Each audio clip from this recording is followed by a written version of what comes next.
여보, 우리 오픈하자마자 대박이다. 정말? 벌써 입소문 나서 인터넷에서 맛집이라고 올라오고 생선 주문도 엄청 많이 들어온다. 이게 다 당신 덕이다. 우리 열심히 해서 지훈이, 지야 잘 키우자. 그래. 오늘도 화이팅!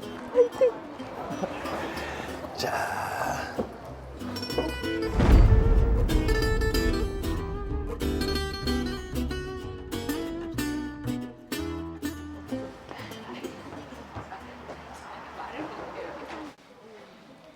아르바이트 면접 보러 왔는데요. 아, 그래요. 전에 이런 일 해본 적 있어요? 네, 제가 아르바이트 경험이 많아서 편의점에서 캐시어 업무도 해봤습니다. 잘 웃으시는 거 보니까 손님 응대를 잘 하시겠네요. 네, 제가 손님을 좀 끌고 오는 스타일이라서 일하는 데마다 장사 대박 났었어요. 그래요. 그럼 내일부터 출근 가능하겠어요? 그럼요. 경험이 있다 그러니까 그럼 손님 응대랑 캐시 업무 좀 맡아주세요. 네, 감사합니다. 생선 맛있게 드시고 다음에 또 사러 오세요.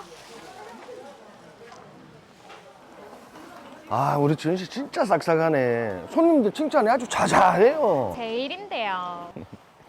오늘 마치고 회식 있는 거 알지요? 그럼요. 저희 환영회식인데 오늘만 기다렸습니다. 근데 사모님은 오늘 안 나오세요? 애들 돌봐야 된다고 좀 바쁘다네요. 네. 근데 사장님은 50대 같지 않고 엄청 젊어 보이세요. 아, 그런 말 처음인데. 이렇게 멋지니까 사모님께서 결혼하셨겠죠. 아니, 저런 멘트는 왜 굳이 하죠? 뭐 제가 많이 듣던 멘트죠.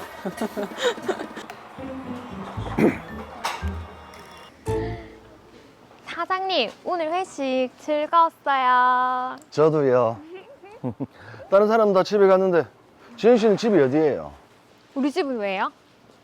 그러지 말고 우리 술 한 잔 더 해요. 내일 출근하려면 지금도 많이 늦었어요. 오늘은 여기까지만 하죠. 아, 사장님, 딱 한 잔만. 에? 아, 저랑 분위기 좋은 데 가서 한 잔만 더 해야. 네? 그럼 딱 한 잔만이에요. 네, 얼른 가요. 제가 좋은데 알아요. 그날 이후 두 사람은 급속도로 관계가 가까워졌고 결국 불륜을 저질렀습니다. 아유, 여보, 가게 안 바쁘나? 지금 잠깐 들릴게. 아이, 안 바쁘다. 안 와도 된다. 지금 시간이 제일 바쁘잖아. 가서 손님 응대도 하고. 아니, 안 와도 된다니까. 근다.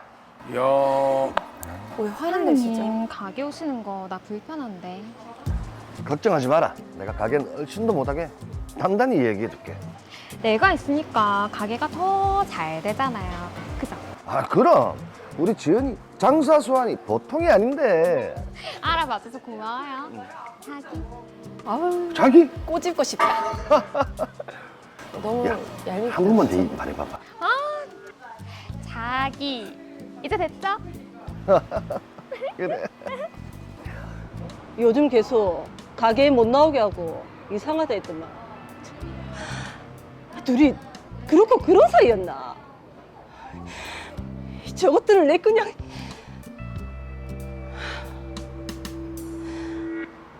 지훈이, 치아는 그럼 어떡하지? 결국 저는 이혼을 하지 못했습니다. 아이들을 데리고 집을 구해 남편과는 따로 살기 시작했죠. 그런데 요즘 애들 양육비가 왜 안 들어오노? 요즘 가게가 잘 안 된다. 지나가면서 보니까 가게에 손님 많던데. 아, 손님 많으면 많어. 돈이 안 되는데.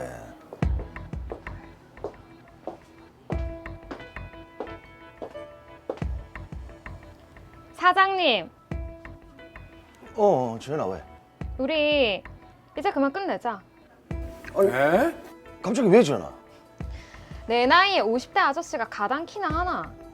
이제 놀 만큼 놀았잖아. 뭐? 생선 가게도 지긋지긋하고 퇴직금이나 잘 챙겨서 넣어주세요.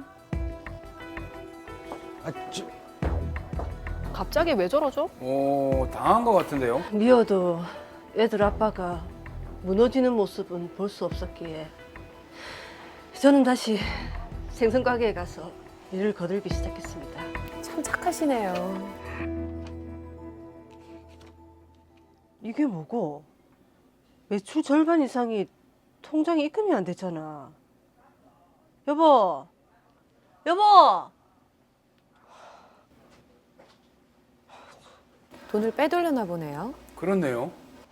왜? 아, 이거 좀 봐봐요.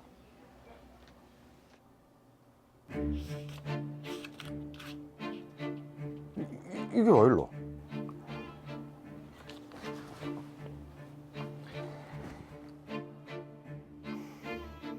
아저씨, 왜 또 전화한대요?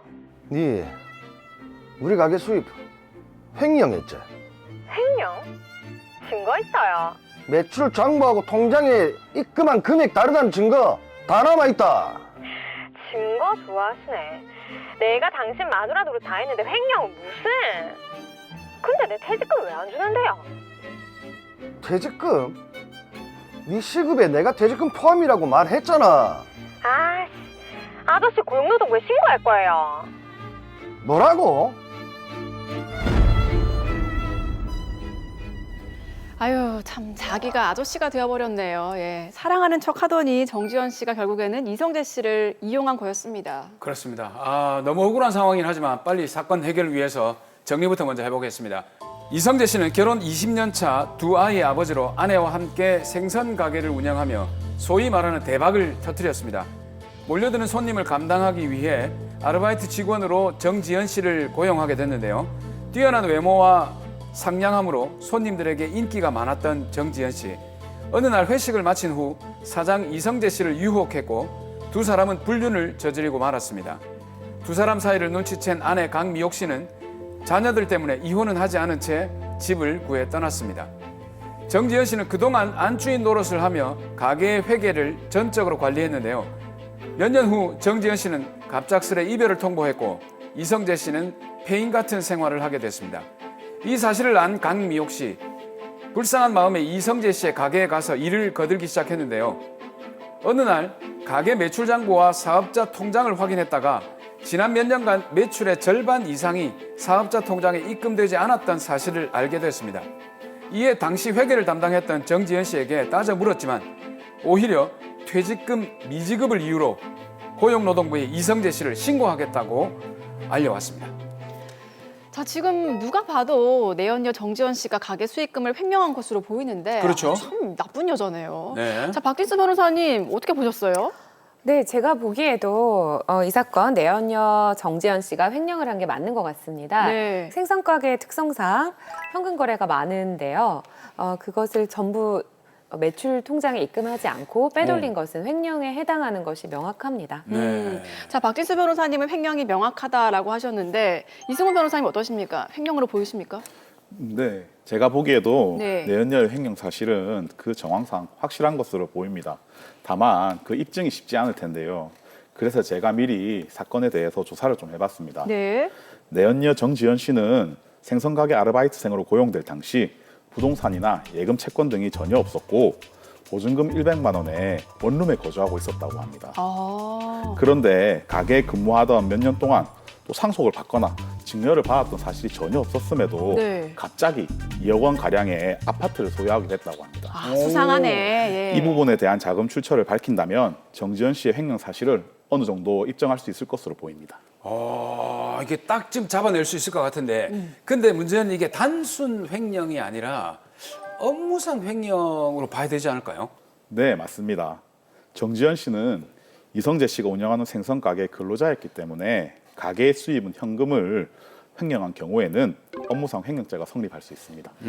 자, 그런데 지금 정지현 씨는 정직원이 아니고 아르바이트생이거든요. 자, 이런 경우에도 업무상 횡령죄가 인정이 되는지요? 김태현 변호사님 어떻습니까? 네, 업무상 횡령죄에서는 업무라고 하는 부분의 의미를 짚어봐야 합니다.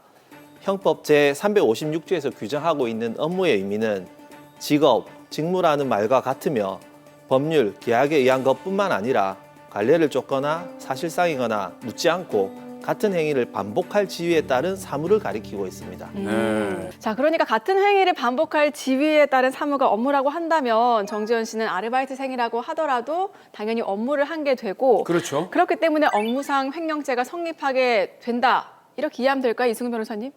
네, 맞습니다. 예. 업무상 횡령죄는 형법 제356조에서 규정하고 있습니다. 업무상의 임무에 위배해서 횡령의 죄를 범하는 경우에는 10년 이하의 징역 또는 3천만 원 이하의 벌금에 처할 수 있도록 하고 있습니다. 아, 근데 이 내연녀 정지현 씨 같은 경우에는 아까 토가에서 보니까 내가 마누라 노릇을 다 했다 이렇게 주장하지 않습니까?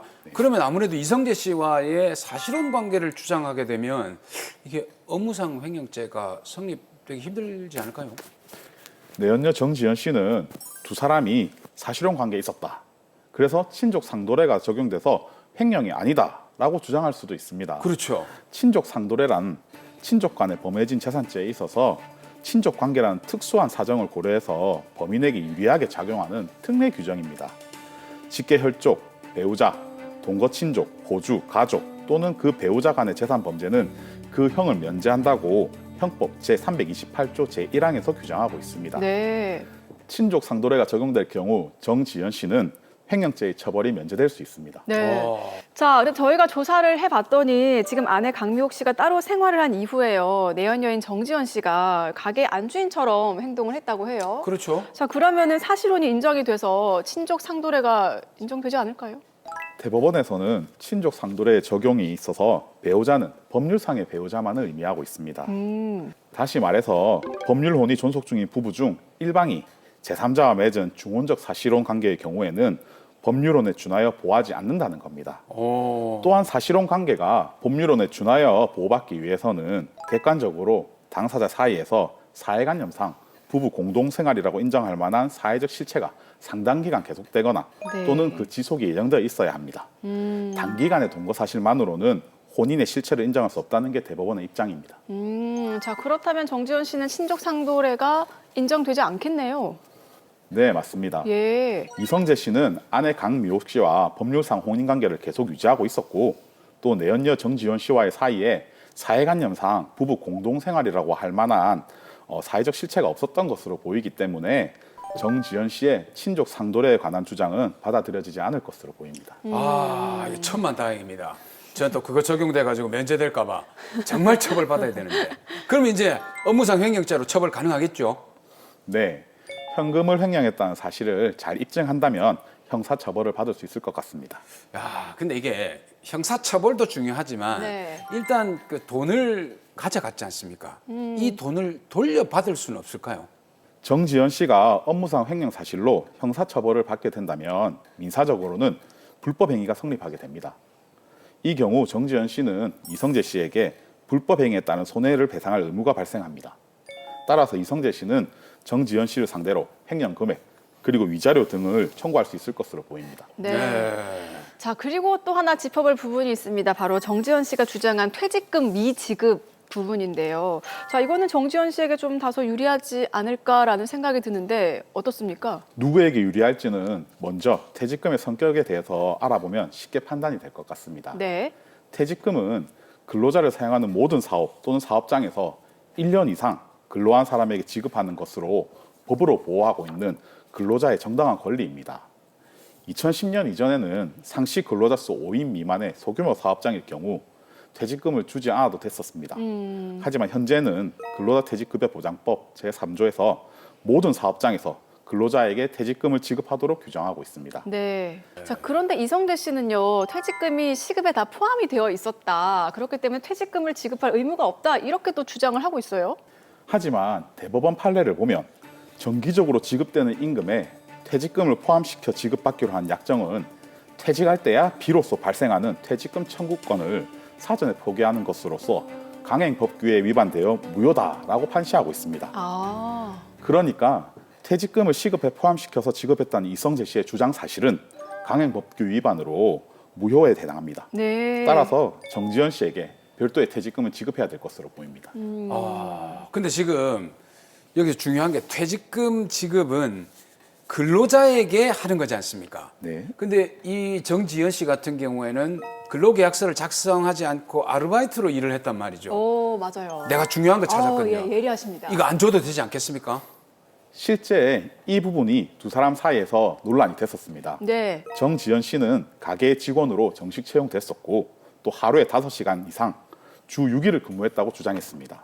하지만 이성재 씨는 정지현 씨가 단순한 아르바이트생이다. 그렇기 때문에 퇴직금을 지급하지 않아도 된다라고 주장했습니다. 네. 근로자 퇴직급여 보장법은 1년 이상 계속 근로하였고 또 일주간의 소정 근로시간이 15시간 이상인 근로자에 대해서는 아르바이트생이라 하더라도 퇴직급여를 지급하도록 규정하고 있습니다. 1년 이상 근무를 했고 또 일주일에 30시간 이상 근로를 했던 정지현 씨는 아르바이트생이기는 하지만 퇴직급여를 지급해야 하는 근로자에 해당되기 때문에 별도로 퇴직금이 지급돼야 하는 상황입니다. 네. 아. 자, 그럼 지금 정리를 해보면 이 내연녀 정지현 씨의 업무상 횡령죄는 인정이 되고 그렇죠. 퇴직금은 미지급된 게 맞기 때문에 이성재 씨가 지급을 해야 된다. 아, 이게 안 줘야, 맞습니까? 안 줘야 되는데, 변호사님. 네, 맞습니다. 예. 또한 아르바이트생이라 하더라도 근로기준법 그리고 기간제법에 따라 근로계약서를 반드시 작성해야 됩니다. 네. 이를 위반할 경우에는 500만 원 이하의 벌금 또는 과태료에 처해질 수 있습니다. 잘 알고 있어야 되겠네요. 자, 마지막으로 이 사건의 의뢰인이죠. 이성재 씨에게 한 말씀 해주시죠. 네, 사랑했다고 믿었던 내연녀 정지현 씨에게 크게 뒤통수를 맞은 후 이성재 씨가 이제야 정신을 좀 차린 것으로 보입니다. 의뢰인의 가게처럼 현금 입출금이 많은 경우 횡령 등의 입증이 쉽지 않으므로 평소에 현금 입출금을 관리를 잘 하셔야 됩니다. 그리고 아르바이트생을 고용할지라도 근로계약서를 반드시 작성해야 되고 또 퇴직금을 급여에 포함시키는 것은 무효이므로 각별히 주의하셔야 합니다. 지금 이성재 씨는 퇴직금을 지급하여야 하는 상황에 놓여 있습니다. 그런데 정지현 씨가 횡령한 금액의 10분의 1 정도밖에 되지 않는 상황입니다. 따라서 반드시 횡령한 금액을 돌려받으시고 퇴직금을 지급하셔서 관계를 잘 정리하시기 바랍니다.